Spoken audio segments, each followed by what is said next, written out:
एक दिन एउटा काग एउटा रुखको हाँगामा बसेर रोइरहेको हुन्छ र त्यो रुखको फेदमा चाहिँ एउटा भिक्षु तपस्या गरेर बसिरहेको हुन्छ। एक्कासी त्यसको आँसु चाहिँ भिक्षुको टाउकोमा पर्छ र भिक्षुले चाहिँ कागलाई देखे पछाडि कागले बोलाउँछ र भिक्षुले सोध्छ, काग तिमीलाई के भयो? र कागले भन्छ, म एकदमै अनह्याप्पी छु मेरो लाइफ देखेर, किनकि मलाई मान्छेहरूले हेला गर्छ, खानेकुराहरू पनि दिँदैन, मलाई लखेट्छ भन्छ।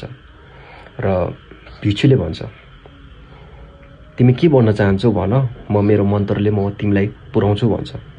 कागले चाहिँ भन्छ, मलाई चाहिँ हन्स भइदिएको भए चाहिँ मेरो लाइफ चाहिँ ह्याप्पी हुन्थ्यो होला भनेर चाहिँ भन्छ।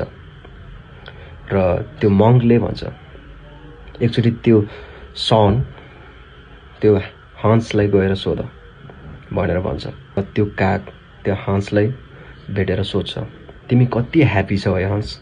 राम्रो, एकदमै राम्रो कलर, एकदमै वाइट छ तिम्रो बडी, तिम्रो लाइफ कति सुन्दर होला भन्छ।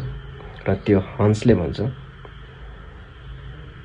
म एकदमै स्याड छु मेरो लाइफ देखेर, मेरो एउटै मात्रै कलर छ, म यदि सुगा जस्तो भइदिएको भए मेरो विभिन्न थरीको कलरहरू हुन्थ्यो होला, मलाई मान्छेहरूले पनि एकदमै माया गर्थ्यो होला, राम्रो भन्थ्यो होला भन्छ। र त्यो काग त्यो सुगालाई खोज्दै सुगा भेट्न जान्छ र सुगालाई सोध्छ, तिमी कति राम्रो छौ, तिम्रो कति राम्रो कलर छ, तिमीलाई सबै मान्छेले माया गर्छ भन्छ।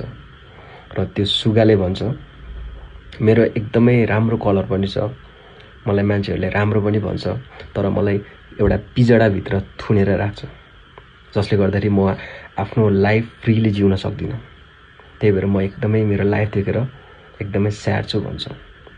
र त्यो कागले सुगाले सोध्छ, तिम्रो विचारमा को चाहिँ एकदमै ह्याप्पी बर्ड होला त यो प्लानेटमा भनेर।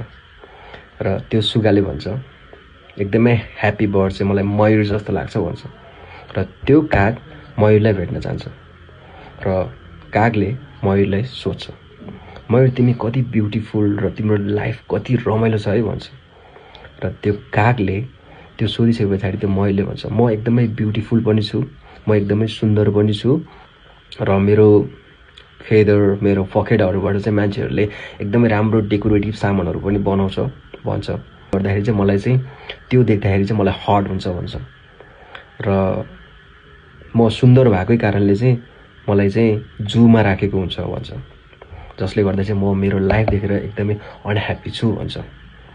अनि त्यो कागले त्यो मयूरले सोध्छ, तिम्रो विचारमा चाहिँ सबसे ह्याप्पी बर्ड को होला त भनेर सोद्धाखेरि चाहिँ त्यो मयूरले भन्छ, सबसे ह्याप्पी लाइफ भनेको चाहिँ तिम्रो हो भन्छ। तिमी आफ्नो लाइफ जिउन पाइरहेको हुन्छ, तिमी फ्रीली जताततै तिमी जान पाइरहेको हुन्छ, तिमी ओपनली आफूलाई एक्सप्लोर गर्न पाइरहेको छौ भन्छ।